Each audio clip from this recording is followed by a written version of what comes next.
Baik, kita lanjutkan. Sistem lembaga keuangan non-bank selanjutnya adalah perusahaan asuransi. Apa itu perusahaan asuransi? Adalah perusahaan jasa keuangan, bukan bank ya, yang menyediakan produk-produk asuransi.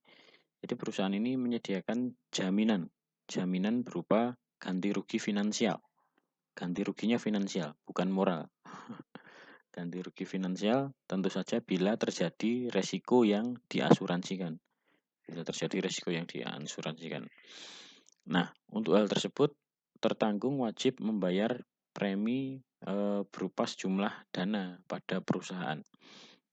Jadi resiko terhadap barang yang diasuransikan ya, ganti rugi finansial bila resiko terjadi pada barang yang diasuransikan. Barang yang diasuransikan ini banyak sekali dan bermacam-macam, tapi yang paling umum adalah kesehatan.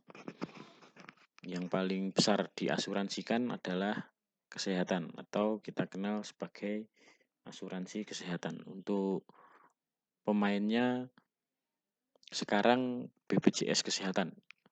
Sekarang semua jadi satu BPJS Kesehatan, salah satu contoh yang besar milik pemerintah.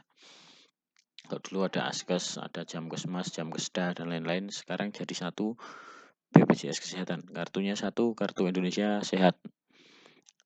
Nanti pelajaran ini di tahun berikutnya barangkali akan berbeda pula ya.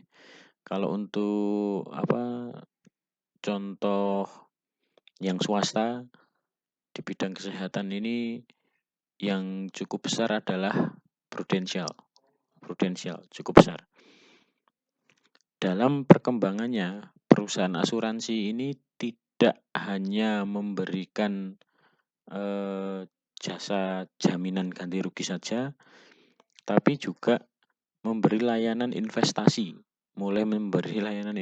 juga. Jadi terutama yang swasta ya, kalau yang plat merah belum terlalu ke sana. Jadi misalkan saya atau Anda menjaminkan di suatu perusahaan, katakanlah Prudential begitu. Nah, itu perusahaan atau pihak asuransinya akan mengganti bila kesehatan Anda terganggu sesuai dengan item yang diasuransikan. Sekarang sudah sangat rumit sekali dibagi per penyakit. Kalau Anda lihat kontrak kerjanya tuh ya, penyakitnya aja mungkin ada sekitar 5 lembar lebih, mana tulisannya kecil-kecil gitu kan. Kalau tertanggung di situ ya ditukar. Kalau di luar itu ya tidak tertukar. Tapi secara umum itu mencakup semua penyakit. Yang tidak ditukar itu biasanya kalau misalkan percobaan bunuh diri. Itu tidak ditukar.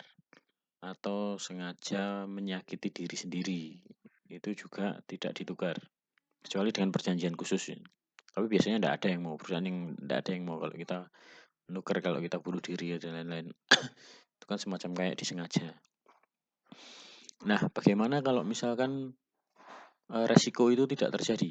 Kita tidak sakit, kemudian selama pertanggungan kita sehat-sehat saja, maka untuk mengatasi hal ini, untuk mengatasi rasa asuransi yang tidak berguna, perusahaan mengembangkan ke investasi.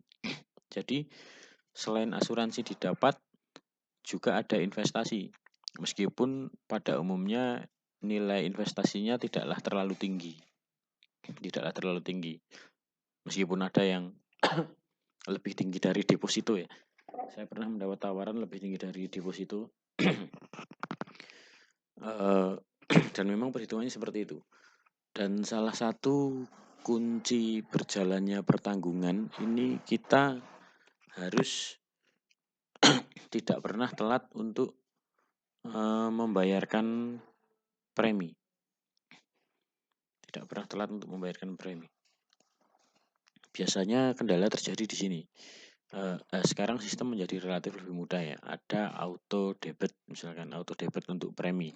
Baik itu auto debit kartu debit maupun auto debit kartu kredit, sehingga kita terhindar dari permasalahan telat membayar premi.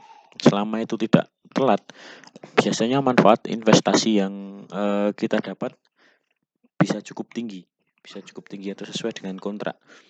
Tapi ketika terjadi keterlambatan premi, walaupun itu cuma sebulan dan terlambatnya cuma sehari, itu bisa mengurangi nilai investasi Anda dalam jumlah yang cukup signifikan.